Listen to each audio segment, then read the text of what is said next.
Hi అండి. అందరికీ నమస్కారం. మరికొద్ది గంటల్లో ఈ రాష్ట్రం యొక్క భవిష్యత్తు ఏంటనేది అర్థం కాబోతా ఉంది. రేపు ఉదయం 8 గంటలకు కౌంటింగ్ స్టార్ట్ అవుతుంది. మొదటగా పోస్టల్ బ్యాలెట్‌ని కౌంట్ చేస్తారు. హ్మ్. ఈ పోస్టల్ బ్యాలెట్ విషయంలో ఈరోజు మళ్ళా వైసీపీ వాళ్ళు సుప్రీం కోర్ట్‌ని ఆశ్రయించడం కూడా జరిగింది. వాళ్ళు ఏ కాడికి కూడా ఏదో ఒక చిన్న లోపం చూపించి ఈ పోస్టల్ బ్యాలెట్‌ని క్యాన్సిల్ చేయించాలని ఎంతో ప్రయత్నం చేస్తున్నారు. దయచేసి ఇక్కడ ఒక పాయింట్ ఆలోచించండి. ఈ దేశంలో ఉన్న ప్రతి ఒక్క పౌరులు కూడా ఓటు అనే ఆయుధాన్ని వినియోగించుకోవాల్సిన రైట్ వాళ్ళకుంది. ఇది ప్రాథమిక హక్కు. మీరు ఏదో రకంగా వాళ్ళ ఓట్లు చెల్లకూడదు, వాళ్ళ ఓట్లు కౌంట్‌లోకి రాకూడదని మనం ఆలోచించడం అనేది కరెక్ట్ కాదండి. ప్రతి ఒక్క పౌరుడికి కూడా ఎవరిని ఎన్నుకోవాలి, ఎవరిని గద్దెదించాలి, ఎలాంటి ప్రభుత్వం రావాలనే ఆలోచనలు ప్రతి ఒక్కళ్ళకి ఉంటాయి. దాన్ని గౌరవించాల్సిన బాధ్యత మనకుండాలి. సో ఏదేమైనా రేపు పోస్టల్ బ్యాలెట్లే ఆ ఓట్లే కీలకం కాబోతున్నాయి. వాళ్ళు ఎవరికైతే తమ మద్దతును తెలియజేస్తారో దాదాపుగా రాష్ట్ర ప్రజలందరూ కూడా అదే దారిలో వెళ్తారు. సో రేపు 8కి స్టార్ట్ అయిన పోస్టల్ బ్యాలెట్లు దాదాపుగా ఒక అర్ధగంటలో లేదా ఒక గంటలో 9కల్లా వాళ్ళు ఎవరికి మెజారిటీ ఇచ్చారని అర్థమవుతుంది. ఆ తర్వాత అదే దారిలో దాదాపుగా ఎలక్షన్ వెళ్ళిపోతుంది. ఇకపోతే నేను పర్సనల్‌గా రిక్వెస్ట్ చేసేది ఒకటేనండి. గెలుపు ఓటములు ఎవరైనా కానివ్వండి, ఏ పార్టీకైనా కానివ్వండి, దయచేసి ఈ రాగద్వేషాలని దయచేసి అణుచుకోవాల్సిందిగా కోరుతున్నాం.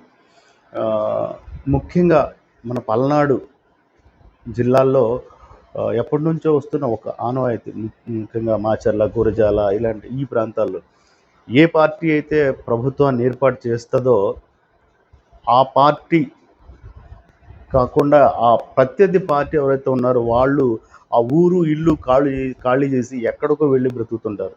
ఇది చాలా దారుణం అండి. సో ఇలాంటి దానికి మనం ఫుల్ స్టాప్ పెడదాం. ఇప్పుడు మనం పల్లెటూరులో ఎంత బాగా కలిసిమెలిసి ఉండేవాళ్ళం అండి. ఏ కులమైనా, ఏ మతమైనా కూడా అన్న, బావ, బాబాయ్ అని పిలుచుకునే సాంప్రదాయం మన మన పల్లెటూరులో జరుగుతూ ఉంది. దయచేసి ఎవరు గెలిస్తే ఎవరు బాగుపడతారో మనకెందుకండి. మనం ముఖ్యంగా మన గ్రామాలు బాగుండాలి, రాష్ట్రం అభివృద్ధి చెందాలి, రాష్ట్రానికి పరిశ్రమలు రావాలి. ఇలాంటి తర్వాత రైతులు కళ్ళలో ఆనందం ఉండాలి, మంచిగా పంటలు పండించుకోవాలి, రైతు ఆనందంగా ఉండాలి. ఇలాంటి భావాలు మనకు చాలు.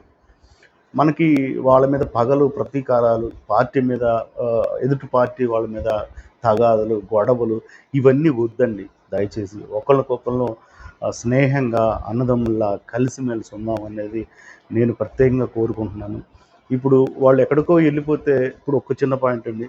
ఒక ఇంట్లో ఒక కన్న తండ్రి లేకపోతే ఆ పిల్లోడికో, ఆ కూతురికో, ఆ కొడుక్కో, కూతురికో ఆ బాధ తెలుస్తుంది.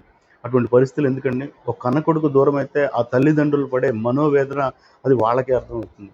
దయచేసి ఇలాంటి వద్దండి. అందరం మంచిగా బతుకుదాం. ఈ రాష్ట్రంలో మనకు ముఖ్యంగా కావాల్సింది ఏంటంటే విద్య ఫ్రీగా రావాలి, వైద్యం ఫ్రీగా రావాలి.